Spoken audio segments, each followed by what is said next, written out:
at patay. Ang kasama ko tuloy pa ng putukan. Sa sobrang dami ng kalaban, nakulong at nalapitan na kami ng kalaban. Reinforcement team namin ay na-engage rin.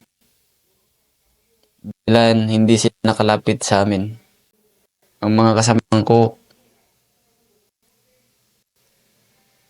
walang awa na silang patay. Pinagtataga. Na noong in-engage na ang mga kalaban sa lugar namin ni Lieutenant K, nag-hold the line kami.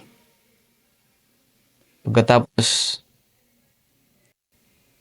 nakipag-return fight kami. Saka lahat ng mga kalaban nakapokus na sa amin. Kaya dahil nun, timaan kaming dalawa. Natamaan ako sa inyo. Natamaan ako sa mukha, sa paa, at si Lieutenant sa may braso, saka sa may dibdib. Dahilan nun, hindi nakatayo si Lieutenant K. Kaya, buhat ko siya at tinago. Nag-cover kami. Malala na ang lagay ni Lieutenant K.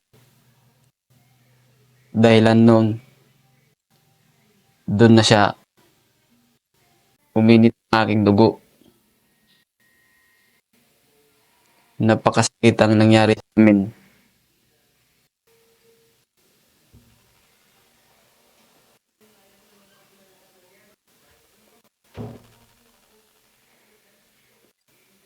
At yung mga kalaban, kuha na rin ng mga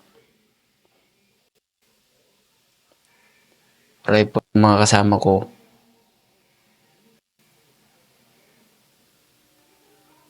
Kitang-kita ko ang mga kasama ko na pinagtataga. Walang awa nilang pinatay. At ako naman,